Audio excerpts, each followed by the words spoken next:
was a lot of Sundays that we didn't necessarily have in Maryland football, but me being who I am, I said, well, you know what?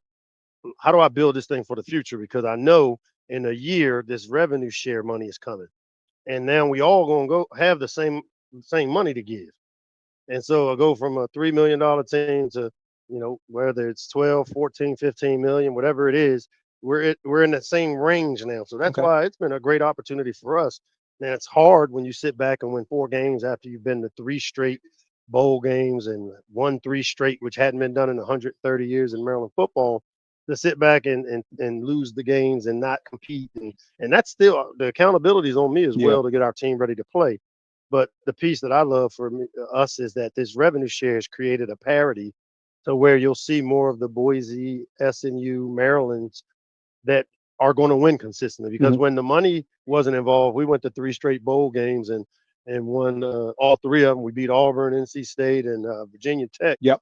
and had 8-win seasons. And then when money got involved, we had to kind of rebrand, figure it out, and with the resources and we're putting processes in place. We're here now to where I expect us to have a great opportunity this year. I thought, and of course, we're joined by Mike Locksley. He's the head football coach at Maryland, just finished his 6th season, Radio Road, New Orleans, Super Bowl 59, joining us here on BOXTOROW. You mentioned, I think when you look at what Rhett Lashley doing at SMU, you mentioned SMU. I mean, like what he did this year was really, really, I thought he did a really, really good job. You feel like that's Well, they where, also raised a lot of money at SMU. that's, yes. They say 10 guys got together and they came up with about 25 million pretty quickly. Yeah. Um, that that that's where the game is kind of where it got tough because you had the haves and have-nots, and now revenue share because it's no longer the offering. I think obviously our athletic department still has to raise money. I know it's not free, but we also just signed a $1 billion TV deal with the Big Ten network because of football, and that's the money that we're paying these guys with now. And the window shrinks.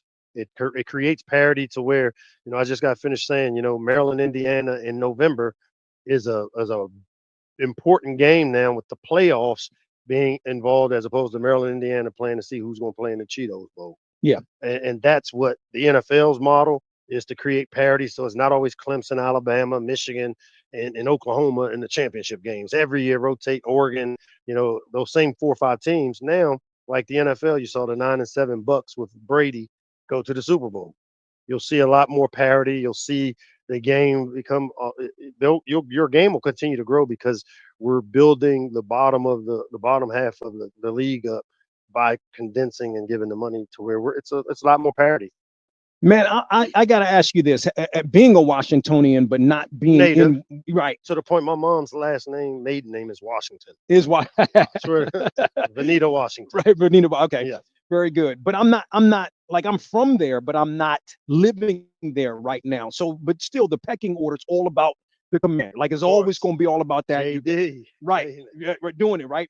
The Wizards, Capitals, Nationals, Orioles, still to some respect. Mhm. How much, but Maryland, especially football, like Maryland basketball, okay, but football not so much until Mike Locksley came along. How much love are you getting as the head coach, having built this program to where it is right now? Look, listen, I'm 50 years old. Maryland football wasn't good when I'm just saying. Well, if right? I judge the love on how people support the program, I'd say that I say right now, bro, Locks ain't getting ain't no locks of love right now. 4 wins creates not a lot of love. But where you been? I get it, Yeah. and that's the part where this opportunity gives me a chance to kind of explain, because I don't do a lot of explanations and excuses, and I don't believe in them. But to put some clarity on, how do we go to 3 straight bowls, win 3 straight bowl games, which hadn't been done in 130 years in the history of Maryland. I'm talking about I coached under the greatest, Ralph Regan, who, in my opinion, I mean, I owe a lot to coach, and Bobby Ross. Yep. None of them did what we were able to do. And when money got involved, now all of a sudden, I didn't have the offerings that maybe some of the other programs have. And and some of it's timing. I mean, you see what Indiana was able to do. That's what I kind of love, because they had a great schedule, but they also had a coach that was able to come in and, through his negotiations to take the job, was able to negotiate some NIL money into it to put a team together for this year. See, I was born to taught to build it for the next 4. Well, when the money has become involved, it's building it for 1 year entities, Mm. and all your resources go into this 1 year. Obviously, you have to be fiscally responsible in how you sign people, but these are 1 year teams now, much like the NFL. Wow. So what does it mean to be a native? Because the football team in Washington, the college football team, Hmm. has always been Maryland. Like Yes. Virginia's that's No. that's somewhere else. You know, Georgetown is at Howard. Love them. You know Didn't how have football. right Georgetown didn't have football didn't have football for a at while. that level. Right, Yeah. right. That's what I'm saying. So Yeah. so Maryland Hold was on a one second. college. I grew up. I mean, Yeah. I grew up in Lot Z parking lot. Everybody knows I'm on the record. Coach Locks was one of those 8, 10, 11, 12-year-old ticket scalpers. I used to hop on the subway at LaFont Plaza, take it to New Carrollton, and hop on the bus to go see Len Bias play. Jeff Baxter, who grew up in my neighborhood, was on those teams. And then you fell in love with the Farrell Edmonds and Aziz Abdul Rauf, and those quarterbacks that we had in the mid '80s, where Maryland was one of the top programs in the country. At one point, I think we had 5 starting quarterbacks in the NFL: Boomer, Neil O'Donnell, Frank Reich, Stan Gelbaugh, Scott Zolak, all played and came out of Maryland. So we're one of those sneaky programs that has had great history, but never tradition, because we have pockets of greatness where we keep having these 3-year cycles. The 83, 84, 85 ACC championship team. Ralph Friesian, I was here with him, 2001, 2002, 2003. Yep. More wins in a 3-year span than anybody. My first 3 years back, 3 straight bowl games, 3 straight bowl wins. To get it over the hump to where we create tradition, we need to make sure we keep the continuity there. That means that I need to stay in this position, and that means I got to do the things to stay in this position, which is win. Well, I win with support.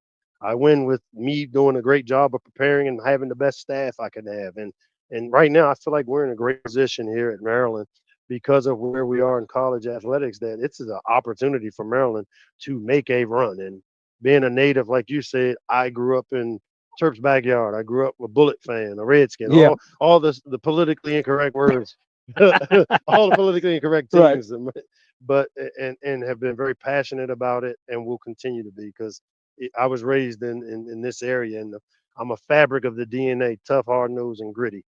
That's where I want to go next. Like when you think about high school, especially at least 20 years ago, it was basketball in the Mhm. Washington area, right? But football is obviously come around. But this is because I was having a conversation with Dr. Henry. No, I was having it with Dr. Alvin Parker. Okay. And so I was saying to him, I'm like, look, you, Dr. Henry Frazier, Mike Locksley, Joe Taylor before, like it's something about being from DC, but you've got these great college football coaches in an area known for basketball in high school. Yeah, again, and we're known for basketball because we had the late John Thompson, who Right. became kind of that mentor for me, man. I looked up to Coach T, and one of the few black Catholics like myself.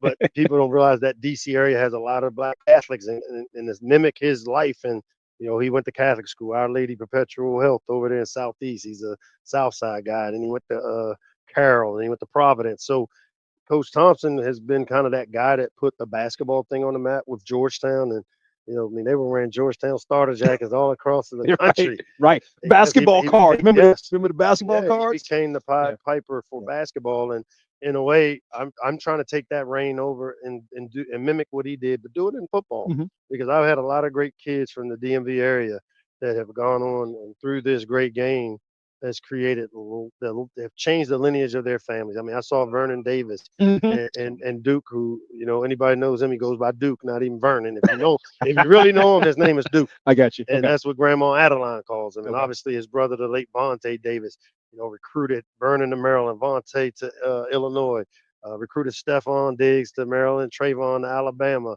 Uh, that area has been really good to Coach Locks, and it's a lot of great football players that have come out of that area. DeQuail Jackson played at Maryland. He's from Florida. EJ Henderson, all these great players Mm. that over the years have kind of given us a great history, but I'm here to build a tradition, which is over time being able to do it for a long period of time. So you're here at the Super Bowl. That's I am my interesting. part-time job. Okay. Yeah, Okay. my part-time job is I created an organization called the National Coalition for Minority Football Coaches. Yes, The you created that. The coalition is Yeah. my passion project. Yeah. During the pandemic, when I was sitting at home in the DMV with some time on my hand to think, I became very thankful and blessed to think of I was a fired head coach at New Mexico, and now I'm coaching my dream school. Like, go figure that, Yeah. bro. Yeah. Like, just think, put that in perspective. I got you. So that's why when I told people my give a shit gauge is on E, excuse Mhm. my French, Mhm. it's because I mean, to go from here to here now, it's like, and it's that journey that's been great. And so I'm here because the coalition, which I started in 2020 during the pandemic, and we had the social and racial unrest things happening. I said I was very thankful for. I'm the head coach at Maryland. I'm in the DMV, the richest minority area in the world. This is the most powerful city in the world. And I'm like on the back nine of my career.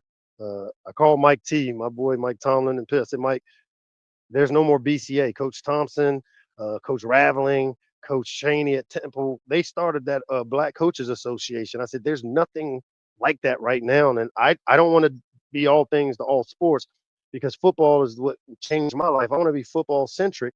And so we put this organization together, the coalition, and the pillars are we want to prepare you for the job that you want in football. From youth teams that want to become a high school coach, we create programming. From a high school coach want to be a college coach, college to the pros, we have the tiered teaching, and so we want to prepare coaches. But then it's our job as an organization to promote the job that these coaches do. And most of these minority coaches, and now women are part of this group because we have a lot of great coaches that are now women that are bringing a whole nother perspective to this great game. And then the last piece is to produce, and the produce is to produce a Marcus Freeman, which we just saw on the sideline, and he came through our organization. He was one of the first people part of our academy that we created, where we partnered potential head coaches that we identified as an organization through the Nick Sabans, the Bill Polians, the Ozzie Newsomes, who all sit on my board, and we paired them with the decision makers in the college and pro game.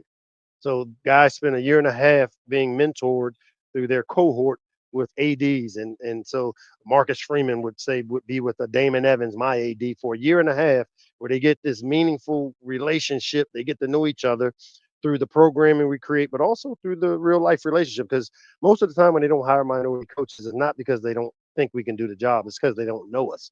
Yep. Well, when Damon Evans can pick up the phone and call another AD, Jack Swarbeck at Notre Dame, and say, "Hey, I mentored this kid. Let me tell you right now, Jack, he's the guy." And that's how it works. And that's kind of what happened with me when I reinvented my career after being fired at New Mexico in 2 years and 4 games. I went and got under Nick Saban's umbrella, and the holy water that Coach St. Nick Right. poured on me made me a smart coach again. And now I'm the head coach at my dream school. I grew up scalping tickets in the parking lot for, but it was because of that mentorship. And that's what the coalition is designed to do. I took and modeled what I had to go through, fired back at the top. Love you, hate you, but just put together and model something through an organization that makes and leaves the game better than it was when I came in. Two last thoughts in one question Sure. statement that you can respond to.